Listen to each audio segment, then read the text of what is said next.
Basically आपने दो में से क्वेश्चन किए, one belongs to economy and one it's a political question. तो let's begin with economy first of all. बिल्कुल।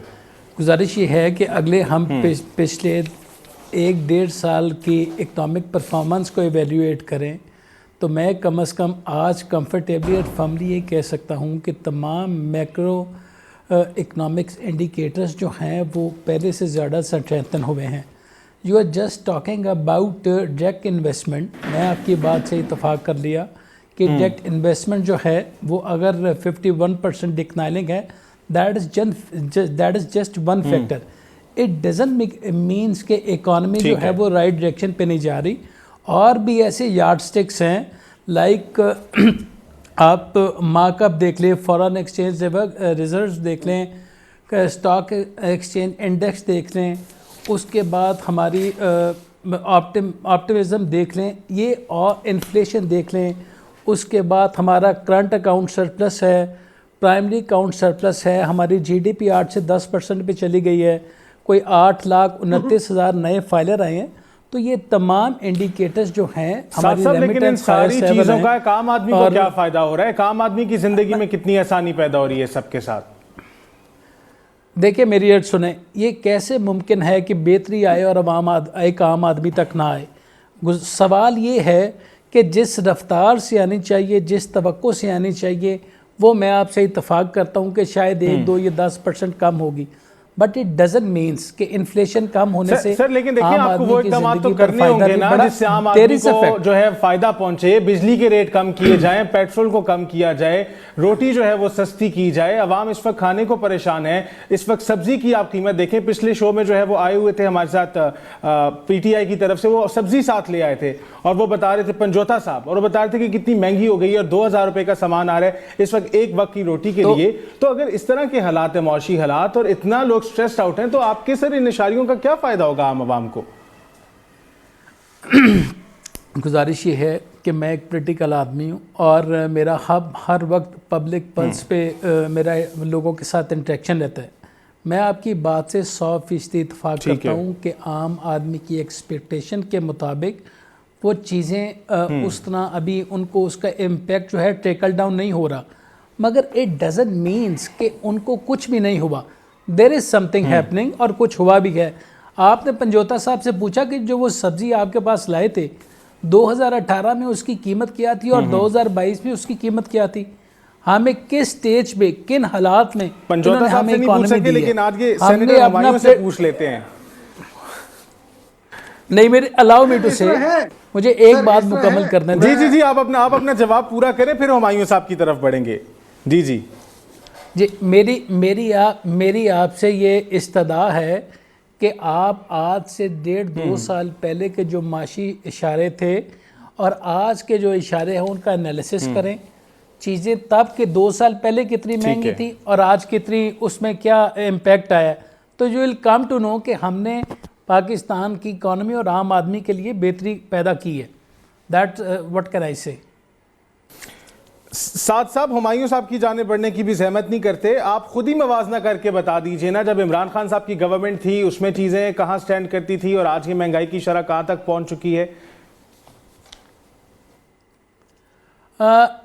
मेरे ख्याल में जब हमने इमरान खान साहब से 2022 में पीडीएम की हुकूमत आई, तो उस चीज़ का एनालिसिस करने से पहले ज़रा पहले ये भी देख लेना चाहिए कि 2018 में हमने क्या इनको हैंड ओवर किया था और हमने 2022 में इनहेरिट क्या किया था।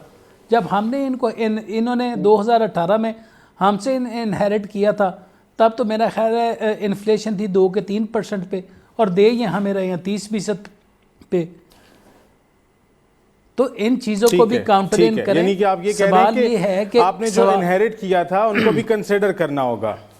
ठीक है हुमायूं साहब, वो कह रहे हैं कि आपने हमें जो है हुकूमत सौंपी इन हालात के अंदर कि अब महंगाई जो है उसको, ठीक है हुमायूं साहब, आपने साथ साहब का जवाब सुना। वो कह रहे हैं कि आपने हमें जो है ना लूली रंगली जो है ना वो हुकूमत दी और उसमें ऑलरेडी महंगाई इतनी ज़्यादा थी, तो अब आवाम तक साथ पहुँचने में तो वक्त लगेगा। इस पर क्या राय है आपकी? देखिए मुझे ऐसे लगता है या साथ साहब को समझ नहीं आ रही वो क्या कह रहे हैं, या उनके जो एनालिसिस है उसमें वो बड़े कंफ्यूज आप कर रहे हैं। समझना नहीं चाहते सर, आप समझना नहीं चाहते। Just allow me and keep quiet, let me से, मुझे बोल लेने दे। जब मेरी बारी है मैं बोलूंगा, जब आपकी बारी है आप बोले, ठीक है? Thank you very much. अच्छा, इस तरह है कि जी अभी ये कह रहे थे कि इनहेरिटेंस, वो तो मैं बताता हूँ इनहेरिटेंस में क्या था और हम क्या छोड़ कर गए थे। अभी ये कह रहे थे कि 2 साल पहले भी मियां शहबाज शरीफ साहब प्राइम मिनिस्टर से 2 साल पहले भी यही लोग थे, 2 साल आज भी यही लोग हैं।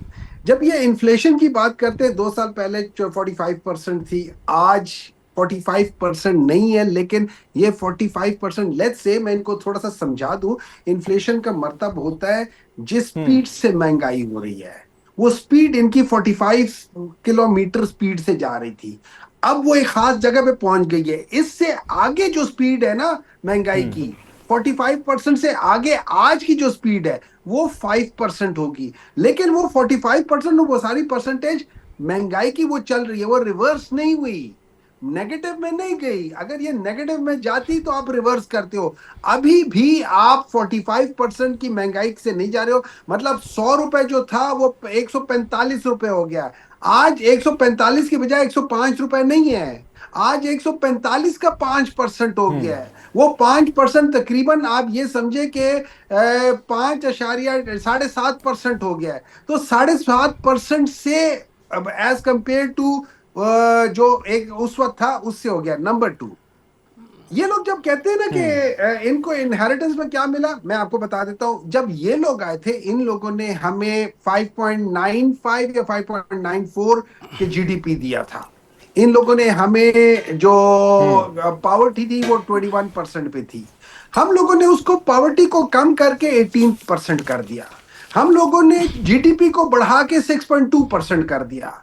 हम लोगों ने पाकिस्तान की हिस्ट्री में सबसे ज्यादा लार्ज स्केल इंडस्ट्री ग्रोथ करके दिखाई। हमने पाकिस्तान की हिस्ट्री में सबसे ज्यादा एक्सपोर्ट्स करके दिखाए। हमने पाकिस्तान की हिस्ट्री में सबसे ज्यादा जो बम्पर क्रॉप से 4 मेजर क्रॉप से उनकी बम्पर क्रॉप्स करके दिखाई। हमने सबसे ज्यादा, अगर आप देखें हर लिहाज से, हर फील्ड में तरक्की करके दिखाई। आज अगर आप उसके का, और आज अगर आप उसको देखो, मुझे एक बात बताएं, अगर मैं तरक्की कर रहा हूं तो मैं जो पॉवर्टी है वो आप ये समझे 18% से ऑलमोस्ट 46-47% तक लेकर जाना, मतलब हर 5 में से 1 बंदा पहले भूखा होता था, अब हर दूसरा बंदा भूखा है। मुझे बताइए, इससे कोई सब्जी में फर्क पड़ा है या सब्जी की कीमतों में फर्क पड़ा है? अगर सब्जी सस्ती होती तो लोग भूखे मर रहे होते हैं, अगर सब्जी सस्ती होती, चीजें ठीक हो रही होती, तो आज पॉवर्टी, उसको देख लें, जॉबलेसनेस को देख लें। जॉबलेसनेस हमारे टाइम पे 5.4% थी, इनके टाइम पे 27% तक चली गई। और स्किल्ड वर्कर, सबसे ज्यादा स्किल्ड लोग पाकिस्तान से इनके दौरान में गए। इसका जवाब, एक मिनट सबर करें, एक मिनट सबर करें सर, 1 मिनट मुझे भी जरा बोल लेते हैं। पिछले 4 साल में सबसे ज्यादा, सिर्फ इस 1 साल में 5 बड़ी कंपनियां गई हैं। पिछले 4 साल में 25 बड़ी कंपनियां मुल्क से छोड़कर चली गई हैं। आपकी सिर्फ लाहौर के अंदर 900 में से 400 इंडस्ट्री, 400 वो फैक्ट्रीज जो है वो बंद हो गई हैं। आप पता नहीं किस तरफ कहां रह रहे हैं, या आप जानबूझ के गलत बयानी कर रहे हैं, या आपको इल्म ही नहीं है कि पाकिस्तान में क्या हो रहा है।